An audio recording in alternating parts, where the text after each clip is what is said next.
మీ ఎలాంటి వ్యాపార ప్రకటనలకైనా వెంటనే మా ఛానల్ సంప్రదించండి.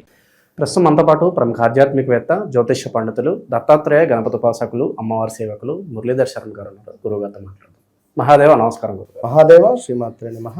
గురుగారు, పరాభవ నామ సంవత్సరం ఏప్రిల్ మాసం కుంభరాశి వాళ్ళకి ప్రస్తుత కాలం ఏ విధంగా ఉంటుంది?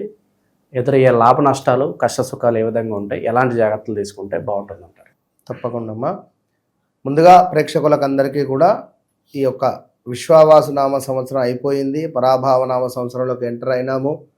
మరి కుంభరాశి వారికి విజయాల అపజయాల అనేటువంటి విషయాలను చూద్దాం. మరి గడిచిన రోజులు అంటే సుమారుగా 2025 జూన్, జూలై, ఆగస్టు నుండి కూడా వ్యవస్థ బాగా లేదు ఈ యొక్క కుంభరాశి వారికి.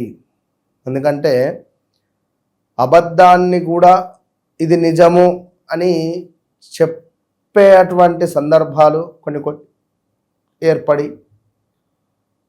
కొన్ని చేయని తప్పులకు మాటలు పడడము, కొన్ని అపనిందలు, ఎన్నో ఇబ్బందులు, హెల్త్ ఇష్యూస్, ఆపరేషన్స్ జరగడాలు, అదేవిధంగా రీసెంట్గా భార్యాభర్తలలో గొడవలు అని చెప్పి మన దగ్గరికి వచ్చిన వాళ్ళు చాలామంది ఉన్నారు కుంభరాశి వారు. పాపం మంచిగా ఉద్యోగం చేసుకుంటూ ఉన్నాము, ఆ సడన్గా కొలాప్స్ కంపెనీ, మేమేం చేయాలో అర్థం కాలేదు. ఈ విధంగా ఉద్యోగంలో నుండి ఆల్ ఆఫ్ సడన్గా తీసేశారు, కనీసం చెప్పని కూడా చెప్పకుండా మీరు ఈ టైంలో వెళ్ళిపోండి, మీరు ఇట్లా అనే విధంగా చెప్పడం జరిగింది అన్నట్టుగా. ఒకటి రెండు అని కాదు, అన్నదమ్ములతో వాదనలు కానీ, ఇంట్లో గొడవలు కానీ, వివాదాలు కానీ, మనీ రిలేటెడ్ అయితే పాపం బాగా కష్టపడ్డటువంటి దాఖలాలు ఉన్నవి, కష్టపడుతూ ఉన్నారు. ఈ ఏప్రిల్ నుండి కొంత అమ్మయ్య అనుకునేటువంటి విధంగా వీరికి ఉంటుంది అనడంలో ఎలాంటి అతిశయోక్తి లేదు. పూర్తిగా కాదు, ఏప్రిల్, మే, జూన్ వచ్చింది అంటే ఓకే, డన్. ఈ సమ్మర్ అంతా కూడా కొంత హాట్గానే ఉంటుంది వ్యవస్థ. సో జూన్, జూలై వచ్చింది అంటే మిమ్మల్ని ఎవరు ఆపరు. ఒక 1 year పాటుగా మరి గృహ నిర్మాణ అవకాశాలు ఉన్నవి ఏమైనా. సో ఇలాంటివి ఇంట్రెస్టింగ్ విషయాలు చాలా ఉన్నవి. సో మొత్తము తెలుసుకునే ప్రయత్నం చేద్దాం. ఎందుకంటే కుంభరాశి వారు వారేందో, వారి రూమ్ ఏందో, వారి ఫోన్ ఏందో అంత మట్టుకే, కానీ ఏది ఎక్కువ షేర్ చేసుకోరు.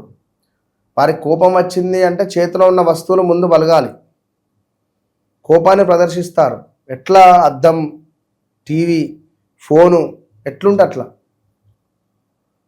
సో మరి ఆ విధంగా ఉండేటువంటి వీరికి మరి ఇంకా ముందు ఏమిటనేది చూద్దాం.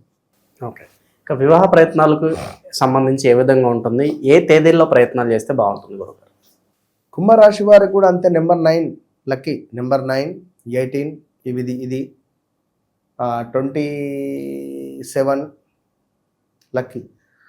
సో శనివారాలు, మంగళవారాలు ప్రయత్నం చేసుకోండి. కుంభరాశి వారు ఎవరైతే ఉన్నారో ముఖ్యంగా సా, సి, సు, సే అక్షరాలు, సా, సి, సు, సే అక్షరాలతో ఉండేటువంటి వారు వాస్తవానికి గత 5-6 సంవత్సరాల నుండి కూడా ఎక్కడ చూసినా వీళ్ళే ఉన్నారు. బెట్టింగ్ యాప్స్లో కానీ, డ్రగ్స్ రిలేటెడ్ కానీ, అంటే వీరు అని అంటలేను, సినీ ఇండస్ట్రీలో కుంభరాశి వారు, వీళ్ళ పేర్లు ఎస్ లెటర్తో మొదలవడాలు, ఆత్మహత్యలకు గురైన వాళ్ళు, హత్యకు గురైన వాళ్ళు, ఇవన్నీ ఎస్ లెటర్తో ముడిపడి ఉన్నవి. సో ఇదంతా ఏలినాటి శనికి సంబంధించిన ఇంపాక్టే ఇందులో వీరిపై అధికంగా ఉంది.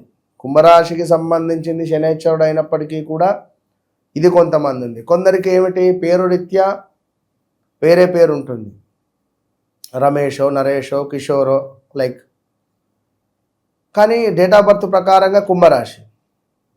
ఇట్లా ఉన్న వారికి 2 రకాలుగా ఎఫెక్టే ఖచ్చితంగా. సో ఓవరాల్గా ఎవరైతే ఈ యొక్క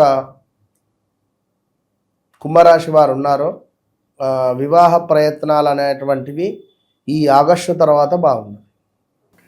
దాంపత్య జీవితం ఏ విధంగా ఉంటుంది గురుగారు కుంభరాశి వాళ్ళకి ఏప్రిల్ నెలలో? కొంచెం ఇబ్బందికరంగానే సాగుతూ ఉన్నది కదా దాంపత్య జీవితం. కానీ బ్రేకప్స్ జరగడాలు కానీ అధికంగా ఉంటాయి. బ్రేకప్స్ వీరికి 1, 2 మినిమం 2కి ఎబోనే ఉంటాయి. సో ఏదేమైనప్పటికీ కూడా దాంపత్య జీవితమైన ఓపిక అనేది అవసరం. మీరు ఓపికగా ఉండండి, బాగానే ఉంటుంది. కుటుంబ వాతావరణం ఏ విధంగా ఉంటుంది? ఓవరాల్గా ప్రేమ అనురాగాల పరంగా ఓవరాల్గా లైఫ్ కుటుంబం సంబంధించి మాట అనుకోవడం గతంలో ఎలా ఉన్న ఉంటే ప్రస్తుత కాలం ఏ విధంగా ఉంటుందండి? ప్రస్తుతం అదే జూన్ దాటాలి. జూన్ దాటితేనే వీరికి కొంత గురుబలం అనేటువంటిది రాబోతూ ఉన్నది. బాగుంటుంది. ఎందుకంటే ఇప్పుడు ద్వితీయాతో శనికి సూర్యుడు తోడవుతున్నాడు ఈ నెల. మాట కఠినంగా వేడిగా మాటలతో కొంత ఇబ్బంది కలిగించే సందర్భాలు కానీ, మీ మాట మూలకంగా ఎవరైనా బాధపడడం కానీ ఇలా జరిగే ఛాన్సెస్ ఉంటాయి. మాట జాగ్రత్త, డబ్బు జాగ్రత్త. డబ్బు ఎవరికైనా ఇవ్వాలి అనుకున్నా ఈ టైం బాగాలేదు. ఈ 1 మంత్ డబ్బు మీకు రావాల్సిందున్నా గొడవలు జరిగే ఛాన్సెస్ ఉన్నవి. అధికంగా భార్యాభర్తలకు కూడా గొడవలు అయ్యే ఛాన్సెస్ ఉంటాయి. ఓపికగా ఉండండి. సప్తమాధిపతి లగ్నాధిపతితో కలిసి 2లో ఉన్నాడు కనుక పార్ట్నర్షిప్లో కూడా గొడవలు అయ్యే ఛాన్సెస్ ఉంటాయి. చాలా జాగ్రత్తగా ఉండండి. ఆర్థిక పరిస్థితులు పరంగా ఎలా ఉంటుంది? ఇన్వెస్ట్మెంట్స్ పెట్టడానికి ఓవరాల్గా మనీ పరంగా వీళ్ళకి ఏం చెప్తారు? ప్రస్తుతం అదే చెప్తున్నా, పెట్టొద్దు అనే చెప్పాను ఇందాక. ఇన్వెస్ట్మెంట్స్ అనేటువంటివి పనికి రావు, పెట్టకూడదు. ద్వితీయాతు సూర్యుడు శని కలయిక ఉన్నది. Danger zone, be careful. మొండి బకాయిలు వచ్చే అవకాశాలు కనిపిస్తున్నాయి. గతంలో డబ్బులు ఇచ్చి ఉంటారు, అవి తిరిగి రాక ఆశలు వదిలేసి గొడవలు జరుగుతుంది. అదే చెప్తున్నాను, గొడవలు జరిగే ఛాన్సెస్ ఉంటుంది. ఆఫ్టర్ ఆగస్టు తర్వాత వస్తాయి. జూన్ జూలై తర్వాత ఎక్స్పెక్టేషన్ పెట్టుకోవచ్చు. జూన్ జూలై ఆగస్టు తర్వాత ఖచ్చితంగా ఎక్స్పెక్టేషన్ పెట్టుకోవచ్చు. ఇక ఎటువంటి పరిహారాలు చేసుకుంటే విశేషంగా వీళ్ళకి కలిసి వస్తుందంటారు? మా కుంభరాశి వారు కూడా ఆంజనేయ స్వామి ఆరాధన అవసరము. కుంభరాశి వారు అధికంగా కూడా లక్ష్మీదేవి ఆరాధన కానీ, లేదా లలితా సహస్రనామాలు చదివిన, విన్న, పారాయణం చేసిన, హనుమాన్ చాలీస పారాయణం చేసిన వీరికి మంచి ఫలితం ఉంటుంది ఖచ్చితంగా కూడా. 43 రోజులు ఓపెన్ ఛాలెంజ్ చేసి చెప్తున్నా, 43 రోజులు హనుమాన్ చాలీస మీరు కంటిన్యూగా సౌత్ డైరెక్షన్ కూర్చొని, అంటే సౌత్ టు నార్త్ కూర్చొని ఏదైనా గుళ్ళో చదవండి. విశేషమైన ఫలితం ఉంటుంది. ఎందుకంటే వ్యక్తిగత జాతకము అనేటువంటిది వేరు, గోచారం వేరు. గ్రాచారం వేరు. మనకు ఇదంతా గోచార ఫలితాలు. మరి ఇన్ని బాగాలేవు ఇవి అని చెప్తున్నాం. ఒకవేళ మీకు మీ యొక్క జన్మించినటువంటి సమయానికి ఏర్పడినటువంటి లగ్నం కానీ, మీ యొక్క గ్రహచారము అద్భుతంగా ఉంది, ఏ బుధాదిత్య యోగమో, గురువు చంద్రుల కలయికనో, కుజుడు చంద్రుల కలయికనో, చంద్రమంగళ కలయికనో, ఇలా ఉన్న ఎడల మిమ్మల్ని ఎవరు ఆపలేరు. విశేషంగా స్మార్ట్ మనీ సంపాదించవచ్చు మీరు. ట్రేడింగ్లో, లాటరీల్లో, పందాలల్లో, బెట్టింగ్ యాప్స్లలో సిస్టమ్ ఉంటే చాలా వీరికి డబ్బులు ఏ రకంగానైనా సంపాదించే పరిస్థితి ఉంటుంది. కనుక అది గమనించుకోండి. సో వ్యక్తిగత జాతకం అనేది మస్ట్. కనుక వ్యక్తిగత జాతకాన్ని 1-2 సార్లు చెక్ చేసుకోండి. మీకుండే కోరికలు నిజమవుతాయా, ఎప్పుడు తీరుతాయి, ఏంది అనేది మీ కళ్ళకు కట్టినటువంటి విధంగా జరిగింది, జరుగుతుంది, జరగబోయేది 100% విశ్లేషించేటువంటి ప్రయత్నం నేను చేస్తాను. నన్ను కలవక ముందు, కలిసిన తర్వాత అనేది మీ జిందగీలో గుర్తుండిపోతుంది. అంతే. మంచి విశ్లేషణ అందించారు గురుగారు. ధన్యవాదాలు. మహాదేవ్.